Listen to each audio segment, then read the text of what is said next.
Good. कौन सा किया बताओ कुछ। सर स्कूल में किया था। कौन सा?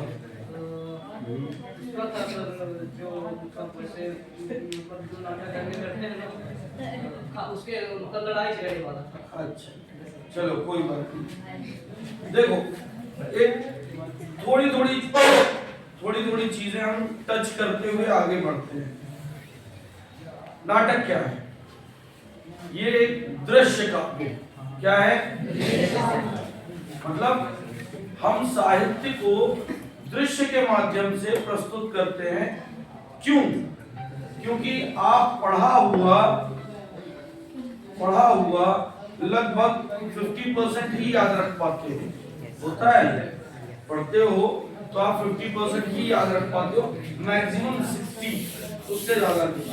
सुना हुआ, अरे मैंने सुना था बहुत पहले दादी ने कहानी सुनाई थी, मम्मी आपने ये बात कहाँ बोली थी, 70%, इससे ज्यादा नहीं। लेकिन देखा हुआ आप 85 to 90% याद रखते हो। ये अपनी दिमाग की एक टेंडेंसी है ना। इसीलिए हम नाटक के माध्यम से, जैसे रामलीला सुना है, रामलीला का नाम क्या होता है? रामलीला में नाटक होता है। बस उसी तरह रामलीला हुआ, रासलीला हुआ, या और भी जो प्रदर्शन के माध्यम है उनमें हम उनको देखते हैं और उसका 90 to 95% याद रखते हैं। ये रामलीला का इन्वेंशन या खोज क्यों हुई?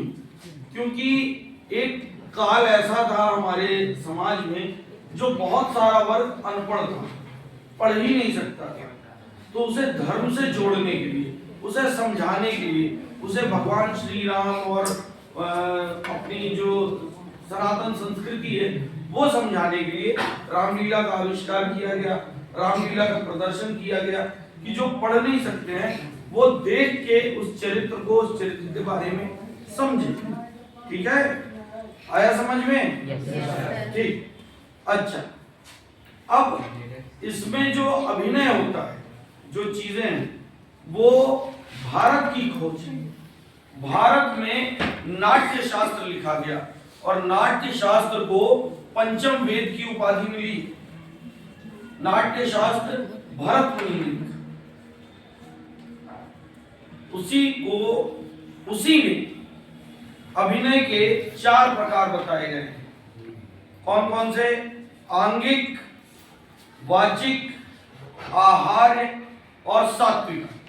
बोलो कौन कौन से? आंगिक, वाचिक, आहार्य, सात्विक। गुड। आंगिक क्या?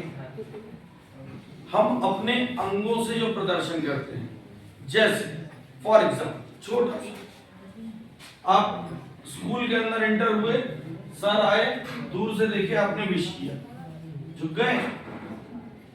अब जरूरी नहीं है कि आपका अभिवादन सर तक शब्द के माध्यम से पहुंचे। आपने कहा सर प्रणाम या सर नमस्ते, तो जरूरी नहीं है वहां तक पहुंचे, या गुड मॉर्निंग, गुड आफ्टरनून, जो भी आप बोलते, जरूरी नहीं।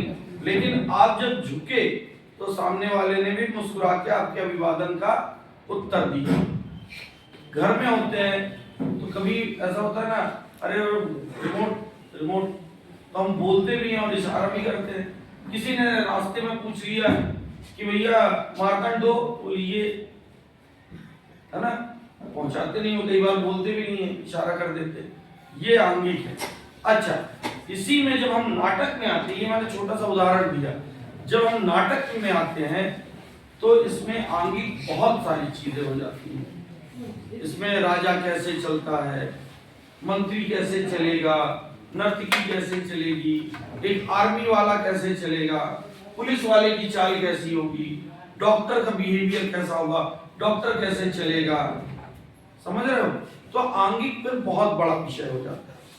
फिर आता है वाचिक, हम जो बोलते हैं, बच्चे को क्या कैसे बोलना है ये सीखने में 2 साल लगते हैं, लेकिन कब क्या बोलना है ये सीखने में इंसान को पूरी जिंदगी निकल जाती है।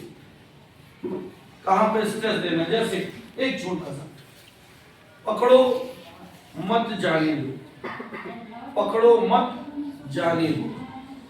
एक ही लाइन है, एक कॉमा इधर से उधर किया, मीनिंग चेंज हो गई। आ रहा है समझ में? बस। तो जब वाचिक में आते हैं तो बहुत सारा साहित्य है, बहुत सारे राइटर्स ने लिखा है, वो हम कैसे अभिव्यक्त करेंगे, उन शब्दों का इस्तेमाल कैसे करेंगे। पर्यायवाची पढ़े हैं आप लोगों ने? Yes sir. कई बार ऐसा होता है कि कोई शब्द बहुत जटिल होता है, नहीं ये नहीं करना है। क्लास में ऐसे करती हूँ, वासी नहीं लेते, ठीक है। तो हम कई बार पर्यायवाची शब्दों का भी इस्तेमाल करते हैं। फिर सात्विक, सत्य की खोज करना, आहार, हम क्या कॉस्ट्यूम वेयर करेंगे, कैसे कपड़े पहनेंगे, राजा है तो राजा की तरह पहनेंगे, है ना।